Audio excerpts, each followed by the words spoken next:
Arts. Today is Wednesday, October 7th, 2020. I am Brandon Howard. I am Kata Bermudez. Now it's time for our announcements. For everyone that has not completed the already test, there will be testing makeups with Miss McIntosh. We'll, we'll be reaching out to you. Check your emails, get it done. So, if you haven't completed your audition or portfolio and application process for seventh graders, then you still don't have a major. And we need to get on this. So, be sure to reach out to Mr. Phelps and your arts teachers if you have any questions. And by when I say get on this, I'm coming to your doorstep, mask and all. I'm safe. So, yeah, make sure you got your audition. And now it's time for a special announcement from Mr. Canuel. Mr. Canuel here, and I have something to. Oh, wait a minute! Who put that up there? Huh? Look at that! Look at that! A brand new background for our Lights Up show. That's right. Every morning you get to see this background somewhere, somehow, and this one was done by a 7th grader. Yesterday we had a 6th grader. Today we have a 7th grader. Treyon Mitchell, y'all. Treyon Mitchell. If you see him in your class, give him a congratulations. This is really cool. It says BAM, Bronx Arts Middle School, right? It has that splatter. It's kind of cool. I just thought it was super cool, super original. So congratulations to Treyon. We'll be using this as one of our Lights Up backgrounds. Now, the only other thing that I want to remind people of is that, yes, finish your iReady testing if you have not. You have other things to worry about. Get that out of the way. Get that out of the way. Finish your iReady testing, but know that we have some map testing coming up, all right? So take a breath, get some rest, take care of yourselves, get your work done, so then when that testing comes up, we can nail it and take care of it. Back to our announcements. Mr. Canuel, or should I say Mr. Toucan Canuel?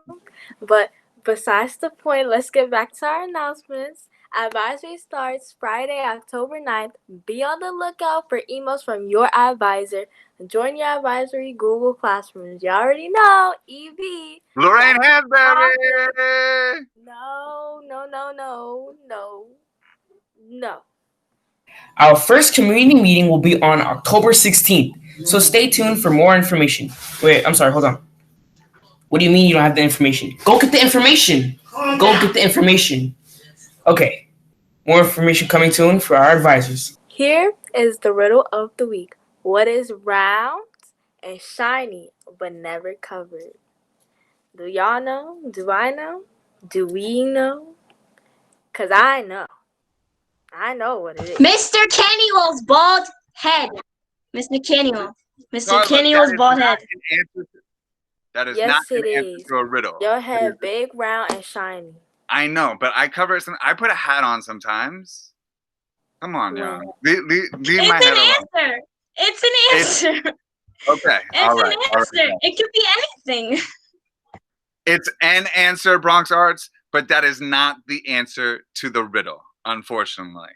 Okay? But again, if you think you know the answer, go ahead and email me. Brandon, please take the topic off of my bald heads. I get it. What's our next announcement? And now it's time for our Mr. Canuel, Hispanic Heritage Month reminder. So, we are so excited to highlight Hispanic figures as well as the culture of many of the scholars in our community. So be sure to send your videos to bamcelebrations@bronxarts.net. Now, our Hispanic Heritage Month celebrations continue, Mr. Carranza. Aren't you excited? I am beyond excited to continue our journey. I had so much fun celebrating and learning about Central American customs, cultures, and people last week. Me too. But it's time to fly east to the Caribbean to continue those celebrations. Last week, I remember you saying that not all lands in Latin America have Hispanic roots. So what Caribbean nations does this apply to? I'm so glad you remember. The country of Dominican Republic and Cuba, as well as the nation of Puerto Rico. Mr. Carranza, did you know that New York City has the largest population of both Puerto Ricans and Dominicans outside of their respective lands? Puerto Rico actually has more Puerto Ricans living in New York City than on the island. I didn't know that. But do you know why? Because New York City is the best city in the world and the food is fire. Well, I can't argue with that. But think about it.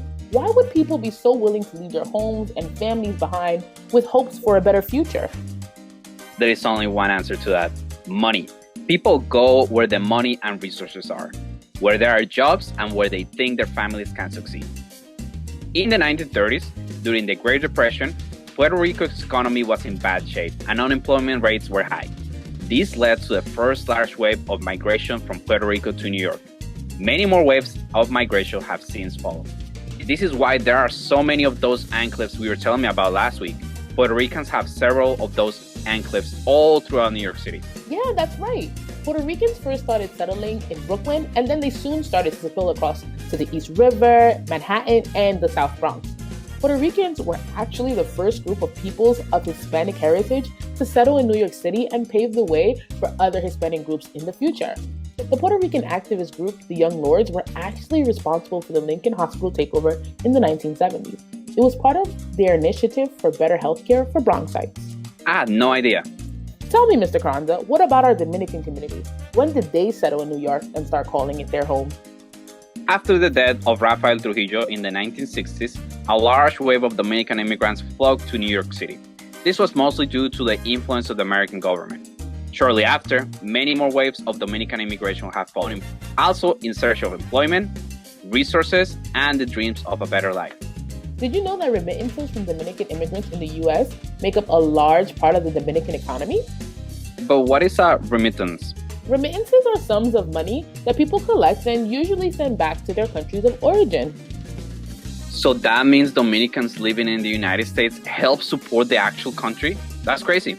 Isn't it? And it's really true for other Hispanic countries as well. But let's talk about Cuba for a bit. Yeah, let's talk about it. Well, I think everyone knows where the largest population of Cubans are in the United States. Sunny Florida. You know, Ms. Valentine, there were also several waves of Cuban immigrants to Florida as well. The first wave was in the 50s and the 60s, mostly people seeking refuge. And similarly, other waves of immigration follow, also influenced by economic distress. Hey, have you ever noticed that the Cuban and Puerto Rican flags are so similar? Of course I have, and you know I'm dying to tell you why. Please enlighten me. Well, it all brings us back to New York City. The Cuban flag was designed in 1849 by Narciso Lopez, a pro-independence exile living in New York City. But the Puerto Rican's flag design was adopted by a committee of Cuban exiles living in New York during the mid-1890s. You see, Cuba and Puerto Rico have both struggled with the United States for their own independence. People who were caught fighting for independence were often exiled from the islands. Wow. So the flags reflect those close ties between pro-independence activists from both countries, who continue their work from the relative safety of New York City. Isn't that such a beautiful thing? It is. I cannot wait to learn more about some of their cultural traditions and customs of Cuba, Puerto Rico, and the Dominican Republic. You read my mind.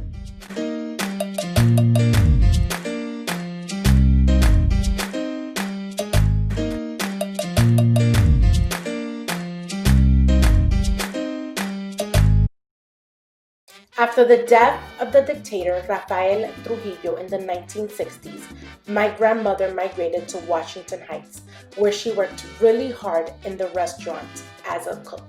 After 5 years of hard work, she was finally able to bring all her 5 children to New York City. Her children were in middle school when they arrived and were able to go to high school. They quickly realized that they were put at a disadvantage in education because they were immigrants, and dropped out of high school to work in factories while getting their GED in night school. My aunt Miguelina opened one of the most successful restaurants in Washington Heights called Las Tres Marias, named after 3 of their sisters that had passed away due to the dictatorship of Rafael Leonidas Trujillo in the Dominican Republic. My aunt, Maria Miguelina Balbuena, had the restaurant opened for 28 years and made typical Dominican food like arroz con pollo, pastelitos, paella, pernil, rabo, and yes, tres golpe. The restaurant closed its doors due to gentrification in Washington Heights. But I still enjoy the benefits of visiting my grandmother's house every Saturday, where she still makes pasteles en hoja for local restaurants in Washington Heights. If you are ever in the Heights and order a pastel en hoja, you might be eating my grandmother's cooking. The saddest time lights up. Our final words. Stay home, stay safe.